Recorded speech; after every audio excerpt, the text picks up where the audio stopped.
Questioner. Is there no end to self discovery? Maharaj. As there is no beginning, there is no end. But what I have discovered by the grace of my Guru is I am nothing that can be pointed at. I am neither a this nor a that. This holds absolutely. Questioner. Then where comes in the never ending discovery, the endless transcending oneself into new dimensions? Maharaj. All this belongs to the realm of manifestation. It is in the very structure of the universe that the higher can be had only through the freedom from the lower. Questioner. What is the lower and what is the higher? Maharaj. Look at it in terms of awareness. Wider and deeper consciousness is higher. All that lives works for protecting, perpetuating, and expanding consciousness. This is the world's soul, meaning, and purpose. It is the very essence of yoga, ever raising the level of consciousness, discovery of new dimensions with their properties, qualities, and powers. In that sense, the entire universe becomes a school of yoga. Yoga Kshetra. Questioner. Is perfection the destiny of all human beings? Maharaj. Of all living beings, ultimately, the possibility becomes a certainty when the notion of enlightenment appears in the mind. Once a living being has heard and understood that deliverance is within his reach, he will never forget, for it is the first message from within.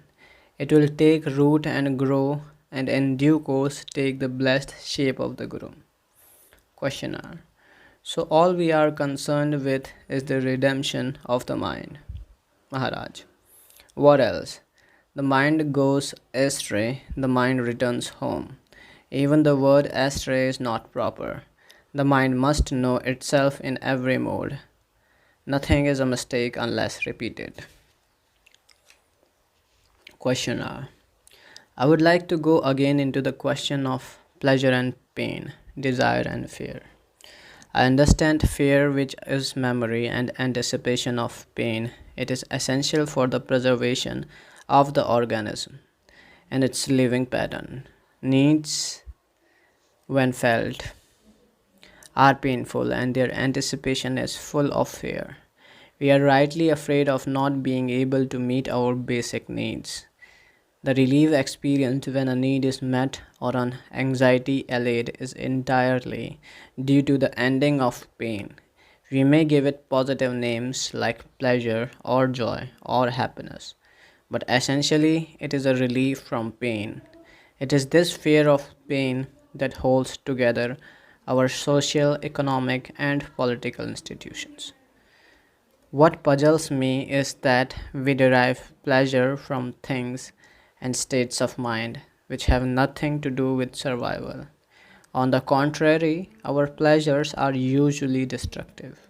They damage or destroy the object, the instrument, and also the subject of pleasure. Otherwise, pleasure and pursuit of pleasure would be no problem. This brings me to the core of my question: why is pleasure destructive? Why, in spite of its destructiveness, is it wanted? I may add, I do not have in mind the pleasure pain pattern by which nature compels us to go her our way.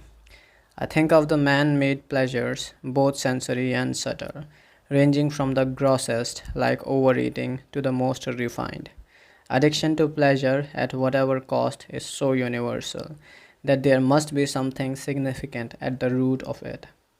Of course, not every activity of man must be utilitarian, designed to meet a need. Play, for example, is natural, and man is the most playful animal in existence.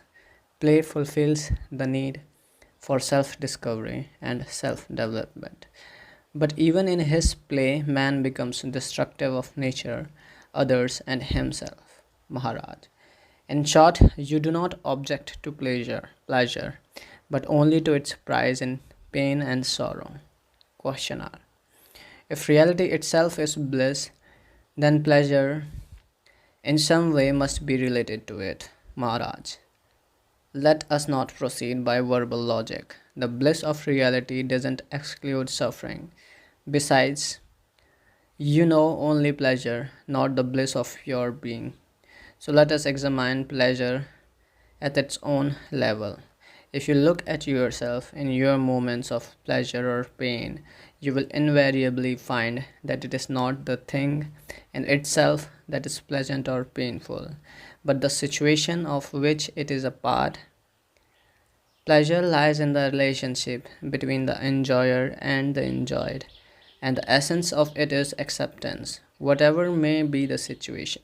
If it is acceptable, it is pleasant. If it is not acceptable, it is painful. What makes it acceptable is not important. The cause may be physical or psychological or untraceable. Acceptance is the decisive factor. Conversely, suffering is due to non acceptance.